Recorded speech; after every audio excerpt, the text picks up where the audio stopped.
The story of how Deadpool fights an army of ninjas begins in a plane soaring above Bagalia, the Red Light Nation. Inside, a group of mercenaries are armed to the teeth, chatting about a few of their past jobs. Their commander tells them to get ready. They're 5 minutes to the drop zone. Time to put on your game faces. The commander shows the team their jetpacks, just like they practiced. They'll fly in hard and fast, but one of the mercenaries looks nervous. His nerves aren't helped by the creepy guy sitting by himself in the corner. I don't know about you, kid, but all this macho mercenary banter has given me the vapors. One of the older mercs wonders to the commander why they had to bring this weird guy along, but the commander says it wasn't his call. The client said the guy comes. What the client says goes. So, like everyone else, the young merc just ignores this chatty stranger. The pilot's voice chirps in over the comms. They're closing in on the target. The commander starts barking orders, getting ready for the attack. Instead, the stranger carries out his own attack, literally stabbing his fellow merc in the back. Out of the shadows talks the chatty stranger, Deadpool. He smirks through his mask, knowing what comes next. Everyone on board opens fire, but they have no idea who they're messing with. Deadpool whips out his twin katanas and slices their arms clean off, watching the guns clatter to the floor. Deadpool reminds these guys that it's not personal. Sure, they're terrible human beings who probably deserve to die, but under different circumstances, they could all be friends. Deadpool continues to slice and dice while the other mercs settle for heavy gunfire. The pilot chirps in. What's going on and why is there gunfire? You can't shoot guns on a plane. The mercenaries ignore the pilot, continuing their gunfire. Deadpool nicely asks them to stop. Some of these bullets get lodged in his body, and that is not fun to deal with. The co-pilot steps to the back, pistol drawn, to end the commotion, but he's quickly met with a sword through the chest. Deadpool sticks a gun against the pilot's head, telling him to answer fast if he wants to live. A group of fraternity brothers pool their money to buy a car. If they had 4 more members, each member would have paid $10 less. If they had 6 fewer members, each member would have paid $20 more. How much did the car cost? The pilot tries to do the math. -10, carry the 1, bang! Too slow. As the blood oozes from the gaping hole in the pilot's head, Deadpool addresses us, the audience. The whole scene might be confusing without context, so he backs up a few days. Deadpool was meeting his friend and fixer, Weasel, at a grocery store. Deadpool stays in stealth mode, not wearing his trademark red spandex and staring at a box of cereal. But he notices Weasel looks jumpy. Well, jumpier than he normally does. Public place, shifty mannerisms, beady little eyes darting around. Deadpool figures somebody's out to kill his old buddy. Just point him out to me. I'll leave a cleanup on aisle 4. Weasel tells Deadpool to relax. It's not like that. He's got a job. Actually, 2 jobs. Deadpool gets to pick. The first is someone named Shuten Doji. This guy used to be a member of the Hand, the criminal organization. Doji has been amassing himself a small army of ninjas and some incredibly dangerous high tech. Doji's enemies want to hire a hitman, but he's too dangerous for normal mercs. Deadpool scrolls over. He's having a blast. This is like Tinder, except for killing. The next guy is Samson Scars Green, a commander of a mercenary outfit filled with former members of Hydra and turncoat SHIELD agents. That's the commander from earlier, the one Deadpool slaughters a few days from now. This guy is bad news. A year ago, his team burned down an entire village in Nicaragua just because they were bored. Both come with a big payday. Deadpool just has to choose. Back on the plane, Deadpool explains that it was an easy decision. These mercs, they have no code of honor. It gives professionals like him a bad name.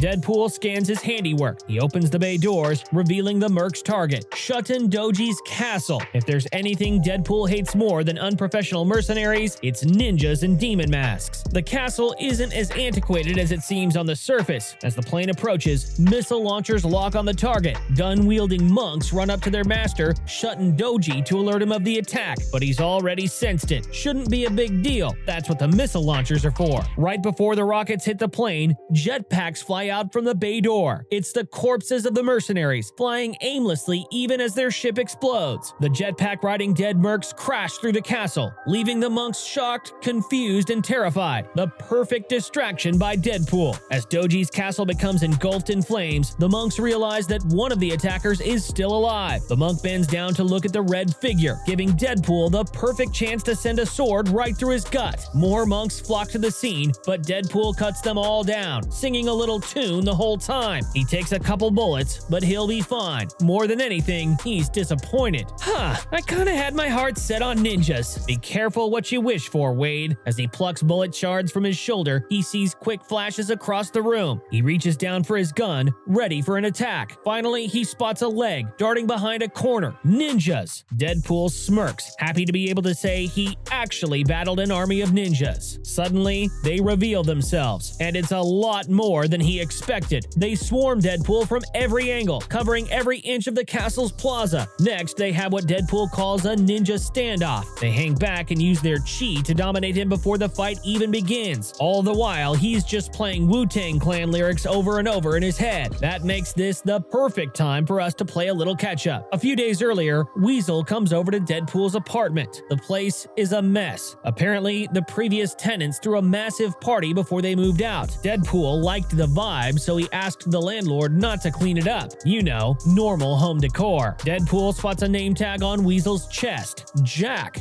Weasel, of all people. Working a regular 9 to 5, Weasel ignores Deadpool and gets down to business. He opens a briefcase. Everything a guy needs to take down an army of violent mercenaries and ninjas alike. Guns, knives, even Deadpool-branded hand grenades. It's like Christmas for the merc with a mouth. Weasel asks Deadpool one last time if this is the right call, taking on both contracts at the same time. Why not just one at a time? Deadpool gets real for a second. It's about efficiency, making as much as he can in the shortest amount of time. He looks around his dilapidated apartment. This isn't really where he wants to retire. Islands cost a lot, and being a mercenary is all he's ever known. The job doesn't thrill me anymore, and when that's the case, it's time to ring. Weasel's phone cuts off Wade's existential crisis. Weasel nervously talks to his day job boss while his mercenary friend yaps in the background. Weasel hangs up and tries to dart out, but Deadpool wants to talk more about the serious stuff, get more off his chest. Weasel doesn't buy it. Deadpool can't change. Back at Doji's castle, Deadpool's having the time of his life capping ninjas. Apparently, he's got a definitive advantage against this ninja army. He's seen Revenge of the Ninjas at least 250 times. He knows all the moves. Deadpool empties an entire gun on this horde, then whips out his blade for some real ninja-on-ninja action. It looks like he's still got the edge thanks to his healing factor, but the ninjas break out the big guns. These are super-powered ninjas, complete with glowing fists of fury. These upgraded ninjas walk across the corpses of their allies and overwhelm Deadpool. One of them sends a powerful punch right into his spine, shattering his back. Deadpool lies on the ground in an insane amount of pain. Sure, he can eventually walk it off, but that still hurts. The ninjas slowly encroach him, but he's got a few tricks up his sleeve too. Deadpool branded grenades. He tosses them into the crowd of ninjas, incinerating them in a massive ball of fire. Deadpool stands, cracks his back, and picks up a severed hand as fire rages around him. Is that all you got? But the job's not finished. The ninja army is taken care of, but he's still got a demon mask-wearing ninja to knock off before he collects his payday. Deadpool makes his way through the castle, climbing deeper and deeper through the high-tech ancient labyrinth. Deadpool finds what he was looking for: Shuten Doji. Metallic tentacles shoot from his sides, merged with his flesh. Deadpool sighs. He assumed that after witnessing what Deadpool just did to the ninja army, Doju would just commit seppuku.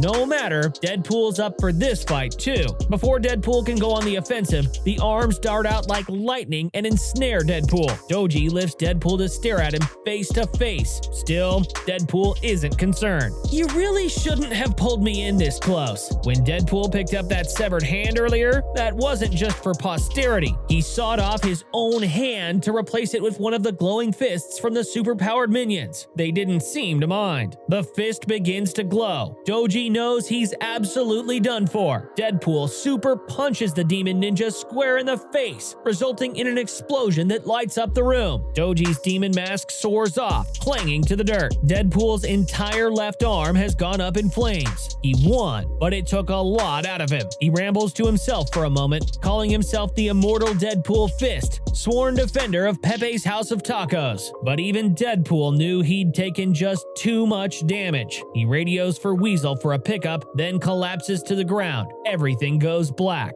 After a long night of sleeping and letting his healing factor do his thing, he and Weasel drive through the busy streets of New York. Deadpool wants his friend to level with him. Why is he acting so strange? Weasel insists that nothing's going on, but Deadpool already knows what's up. He opens Weasel's glove compartment to prove what he already knew: a wedding ring. Weasel is secretly married. His wife, Clarice, knows nothing about his criminal activity. Weasel tried to live a normal life, but it's so boring. He could never get out of this business, no matter how hard he tries. You should know. Deadpool takes exception to that. He's getting out of this business eventually, right? Deadpool heads home to his empty, wrecked apartment. He tries to sit with his own thoughts for a while, wondering if he was telling the truth. Can he get out of this life? He texts Weasel, asking if any new jobs are available. He stares at his phone for hours, even as it grows dark. He has nothing outside of mercenary work, so he just sits and waits for his next kill.